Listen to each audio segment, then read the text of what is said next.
আপনারা অনেকেই কমেন্ট করেছিলেন এবং জানতে চেয়েছিলেন এবং অনেক নিউজ পেপার বা সংবাদপত্রেও এই আপডেটটি আপনাদের দিয়ে দিয়েছে। স্বাস্থ্যসাথী কার্ডের আপনারা যে যাবতীয় যে চিকিৎসা সম্পর্কিত যে খরচ বহন করছিল রাজ্য সরকার 5 লক্ষ টাকা বাৎসরিক, তা অন্যান্য নার্সিং হোম বা হসপিটালগুলো আর মান্যতা তেমন দিচ্ছে না। এ নিয়ে আপনারা অনেকেই কোশ্চেন করেছিলেন, কিন্তু বর্তমানে এই যে দ্বিধাতে আপনারা ছিলেন সেটা পুরো ক্লিয়ার করে দিয়েছে রাজ্যের নতুন যে মুখ্যমন্ত্রী শ্রী শুভেন্দু অধিকারী মহাশয়। এবং তিনি বলেছেন যে স্বাস্থ্যসাথী যে কার্ডটি ছিল বর্তমানে আয়ুষ্মান ভারত, যেটা কেন্দ্রীয় প্রজেক্ট প্রধানমন্ত্রী জন আরোগ্য যোজনার আন্ডারে, যেটা PMJAY, এবং এই স্বাস্থ্যসাথী কার্ডে আপনারা যে সুবিধাটা পেতেন সেটা কি আয়ুষ্মান ভারত যে কার্ড আছে সেখানে একই পাবেন, না আলাদা হবে, বা টাকার পরিমাণ বৃদ্ধি পাবে না কমবে, পুরো পরিবার কভারেজ হবে, না কেবলমাত্র সিঙ্গেল একজন আবেদন করতে পারবেন? এছাড়াও আপনাদের যে আয়ুষ্মান ভারতের কারা কারা যোগ্য, বয়স, আবেদন পদ্ধতি, তালিকা, আজকে ভিডিওটিতে আপনাদের একটা ডিটেলসে আপনাদের জানাতে যাচ্ছি। লাস্ট পর্যন্ত যুক্ত থাকবেন, কোনো প্লেসে স্কিপ করবেন না। আর ভিডিও শুরুর প্রথমে বলে দিচ্ছি, স্বাস্থ্যসাথী কার্ড আগের মতোই চলবে যতদিন পর্যন্ত আপনার কাছে আয়ুষ্মান ভারতের যে কার্ডটি হাতে না আসে।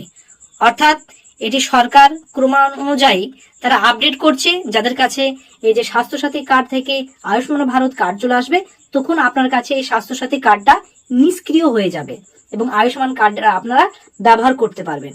আর স্বাস্থ্যসাথী কার্ড কেবলমাত্র আপনি পশ্চিমবঙ্গেই ব্যবহার করতে পারছিলেন, অন্যান্য রাজ্যে এর স্বীকৃতি ছিল না।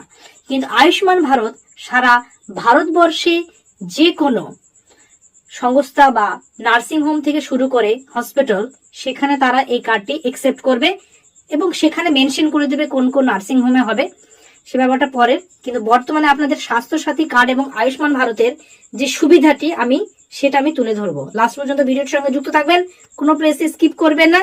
আর ফার্স্ট টাইম যারা ভিজিট করেছেন তাদেরকে রিকোয়েস্ট থাকবে, এরকম নিত্য নতুন আপডেটেড ভিডিও রেগুলার ফ্রিতে পেতে চাইলে নিচের দিকে লাল রঙের সাবস্ক্রাইব বাটনটি টাচ করে একটি লাইক করে দেবেন। পরিচয় আত্মীয় স্বজনকে হোয়াটসঅ্যাপ, ফেসবুকে শেয়ার করে তাদেরও দেখার সুযোগ করে দেবেন। তো এবার দেখে নেওয়া যাক আমাদের স্বাস্থ্যসাথী কার্ডের কি বেনিফিট ছিল আর আয়ুষ্মান ভারত যে কার্ডে আছে সেটা আপনি কি বেনিফিট পেতে চলেছেন। সুবিধা আপনি কেবলমাত্র পশ্চিমবঙ্গে ব্যবহার করতে পারতেন, যেটা স্বাস্থ্যসাথী কার্ড।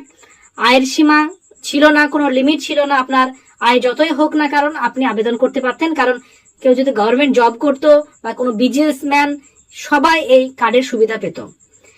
কাদের নামে প্রদান করা হয়? প্রধানত মহিলারা এর সদস্য, তা না থাকলে পুরুষ সদস্যের নামে। কারণ স্বাস্থ্যসাথী কার্ড কেবলমাত্র একজন মহিলা নামে আবেদন হতো এবং তারপরে ফ্যামিলিতে প্রত্যেকজনকে জয়েন করা হতো, অর্থাৎ একটা কার্ডে পুরো পরিবারকে লিঙ্ক করা হতো, কিন্তু মেন থাকবে মহিলা। তহবিলের প্রদান পুরোটাই রাজ্য সরকার বহন করত। কারা পেতেন না? যে কোনো সরকারি স্বাস্থ্য বীমা এবং চিকিৎসা অনুদান প্রাপকেরা, অর্থাৎ যারা স্বাস্থ্য সম্পর্কিত অন্য কিছু বীমার জন্য আবেদন করে রেখেছেন তারা পেতে না। কোথায় মিলত পরিষেবা? রাজ্যের বেসরকারি হাসপাতাল ও সরকারি হাসপাতাল, নার্সিং হোমে আপনারা এর সুবিধা পেতেন। এর উপভোক্তা ছিল 2,40,00,000 এবং টাকা অঙ্কের পরিমাণ হলো বছরে 5 লক্ষ টাকা। বছরে 5 লক্ষ, অর্থাৎ আপনি এক বছরে 5 লক্ষ টাকা শেষ হয়ে গেলে পরের বছর সেটা অটোমেটিকলি ঋণ হয়ে যেত। এবার যে নতুন সরকার এসেছে, যেটা প্রধানমন্ত্রী জন আরোগ্য যোজনা, প্রায় 2-3 বছর আগে আপনাদের বাড়িতে বাড়িতে একটা লেটার এসেছিল।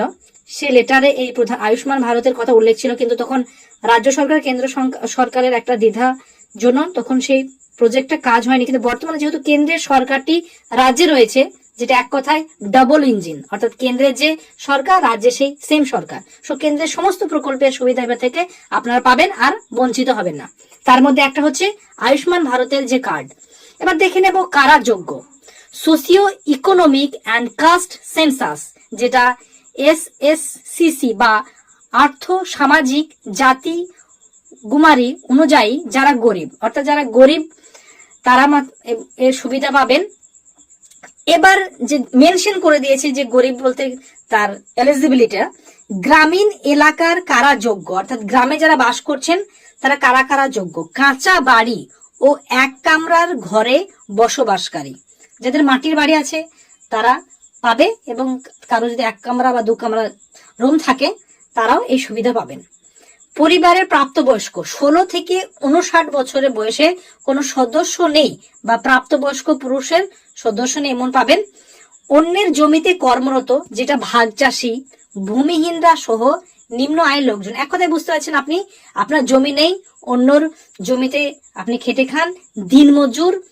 এছাড়াও আরো বিশ্লেষণ করেছে আর শহরে কারা যোগ্য, এছাড়া এটা গ্রামেও হবে, ডে লেবার, আপনি রাজমিস্ত্রি বা ছোট কোনো কাজের সঙ্গে আপনি যদি যুক্ত থাকেন, আয়ের উৎস হয়, তাহলে তাদেরকে সুযোগ দেবে। কিন্তু শহরে যেমন হকার, রিক্সা বা ভ্যান চালক, কাগজ কুড়ানি, সাফাই কর্মী, মালি, পরিচারিকা, রাজমিস্ত্রি, নিরাপত্তা রক্ষী, ঝাড়ুদার সহ নিম্ন আয়ের লোকজন। এক কথায় এগুলো শহর মেনশন করেছে, গ্রামের মানুষদের থাকলেও এই জীবিকাগুলোর সঙ্গে যুক্ত থাকলেও হবে। এবার বুঝতে পারছেন এই সমস্ত জীবিকার সঙ্গে অর্থাৎ নিম্ন আয়ে, এরপরে বলে দেবে একটা নির্দিষ্ট বাৎসরিক একটা আয় বলে দেবে, সে আয়ের নিচে হলে আপনি আবেদন করতে পারবেন। সরকার নতুন রেগুলার অর্থাৎ রাজ্য সরকার এটা যেটা কেন্দ্রীয় যে রুলসটা সেটা এখানে মেনশন আছে, রাজ্যে এখনো রুলস আনেনি। আমি জাস্ট আপনাদের যে কেন্দ্রে কি কি নিচ্ছে সেই হিসাবে আপনাদের জাস্ট একটা আইডিয়া দিচ্ছি। কারা যোগ্য, এছাড়া আরো কারা যোগ্য সেটা বলেছে। বিশেষভাবে সক্ষম অর্থাৎ যে হ্যান্ডিক্যাপ যারা, তারা যোগ্য। তফসিলি জাতি উপজাতি অর্থাৎ SC ST, civil caste, civil tribe যারা আছে, আশা কর্মী যারা আছে, অঙ্গনারী কর্মী যারা আছে, রাষ্ট্রীয় স্বাস্থ্য বীমা যোজনাতে অন্তর্ভুক্ত, যেটা RSB হয় যত সম্ভব, পরিবারের 70 বছর বা তার বেশি সদস্যদের প্রবীণ সদস্য, অর্থাৎ আপনার পরিবারে কারো বয়স যদি 70+ হয়, 70+, তাহলে সে আবেদনের যোগ্য। তখন নিশ্চয় যে ইনকামের সোর্সটা দেখবে না, কারণ 70 বছর প্লাস হয়ে গেলে তেমন এখানে মেনশন করেনি, সেক্ষেত্রে কোনো আয়ের সীমা নেই। হ্যাঁ, এখানে বলেও দিয়েছে কারো বয়স যদি 70 বছর হয়, আপনি বিজনেসম্যান বা গভর্নমেন্টের হাই কোনো প্রোফাইল অফিসারও যদি হন, তাহলেও আপনার আবেদন করতে পারবেন বা এর সুবিধা নিতে পারবেন। আয়ের কোনো সীমা বলা হয়নি। কোথায় মিলবে এই পরিষেবা? যে কোনো রাজ্যের এই প্রকল্পে তালিকাভুক্ত হাসপাতালে। হ্যাঁ, আমি প্রথমে বলেছি জন আরোগ্য যোজনা, আয়ুষ্মান ভারতের আপনার সারা ভারতবর্ষে যেখানে যেখানে মেনশন করা আছে, যে সমস্ত নার্সিং হোম, হসপিটাল, বেসরকারি হাসপাতাল, সেগুলোতে আপনারা এর সুবিধা পাবেন। তহবিল প্রদান, এখানে 60% দেবে কেন্দ্র এবং বাকিটা দেবে রাজ্য। অর্থাৎ এখন তো যেহেতু ডাবল সরকার, রাজ্য এবং কেন্দ্র একসঙ্গে মিলেই কাজ হবে এবং বাকি সময় নাগরিকরা এই প্রকল্পের সুবিধা নিতে পারবেন, পুরো টাকা রাজ্যকে দিতে হবে। তো দর্শক বন্ধুরা বুঝতেই পারলেন যে আমাদের স্বাস্থ্যসাথী কার্ড এবং আয়ুষ্মান ভারত কার্ডের মধ্যে পার্থক্য। একটাই পার্থক্য যে 2-3টে পার্থক্য আছে, যে স্বাস্থ্যসাথী কার্ড সকলেই পেত, কিন্তু আয়ুষ্মান ভারত কার্ড সকলে পাবে না। অনেক যে নিয়ম রুলস, আয়ের ওপরে, তার কর্মের ওপরে এই আয়ুষ্মান ভারত কার্ডটা প্রদান করা হবে, কিন্তু এর বেনিফিটটা অনেক। স্বাস্থ্যসাথী কার্ডে কেবলমাত্র রাজ্যে আপনি চিকিৎসা করতে পারছেন, কিন্তু আয়ুষ্মান কার্ডে সারা ভারতবর্ষে যে সমস্ত নার্সিং হোম বা হসপিটাল গুলো আছে সেগুলোতে আপনারা এর সুবিধা পাবেন। তো দর্শক বন্ধুরা, পরবর্তী যদি আয়ুষ্মান ভারতের আবেদন শুরু হয়, তাহলে আপনারা এই চ্যানেলেই পেয়ে যাবেন যে কিভাবে আবেদন করবেন, বা নতুন কোনো রুলস যেতে রাজ্য নিয়ে আসে, স্পেশালি রাজ্যের সাধারণ মানুষের কথা ভেবে তারা যদি শিথিলতা করেন, রাজ্যে অনেক মানুষই এর সুবিধা পাবে। তো দর্শক বন্ধুরা, রাজ্য সরকার, কেন্দ্র সরকারের বিভিন্ন নিত্য নতুন প্রকল্প রোজ আপডেট দিচ্ছে সাধারণ জনগণের জন্য, নতুন সরকার আসার পরে পরেই সাধারণ মানুষের মুখে হাসি ফোটানোর জন্য। যেমন আপনারা জানেন, লক্ষ্মী ভান্ডার সেটা বেড়ে আয়ুষ্মান অন্নপূর্ণা যোজনা হয়েছে, 3000 টাকা করেছে। যুব সাথীতে যেটা 1500 টাকা শোনা যাচ্ছে, সেটা 3000 টাকা দেবে, যেটা 1 তারিখে ঢুকলেই দেখা যাবে। এছাড়াও আপনার কৃষক PM কিষানে যেটা 6000 ছিল সেটা 9000 বৃদ্ধি করেছে। বার্ধক্য ভাতা, বিধবা ভাতা, হ্যান্ডিক্যাপ ভাতা যেটা আপনাদের 1000 ছিল সেটা দ্বিগুণ হয়ে 2000 টাকা হয়েছে। তো সেরকম এই আয়ুষ্মান ভারতও, যেহেতু এটা কেন্দ্রের প্রজেক্ট, রাজ্যও সেম ডাবল ইঞ্জিন, আপনাদের কথা শিথিল করে মোটামুটি সকলে করার জন্য চেষ্টা করবে। দেখা যাক, এবার দেখার পালা। আবেদন শুরু হলে এই চ্যানেলে পেয়ে যাবেন। এই যে চ্যানেলের সঙ্গে যুক্ত থাকতে হবে, নিচের দিকে লাল রঙের সাবস্ক্রাইব বাটনটি টাচ করে একটি লাইক করে দেবেন। পরিচিত আত্মীয়স্বজনকে তাদেরকে শেয়ার করে এই যে আমার মতামত বা পুরো ডিটেলস আপনাদের ভালো মতো সবকিছু আলোচনা করে দিলাম। অনেকদিন ধরে আপনারা কমেন্টে কোয়ারি করছিলেন, জানতে চাইছিলেন। Thank you very much. See you next video.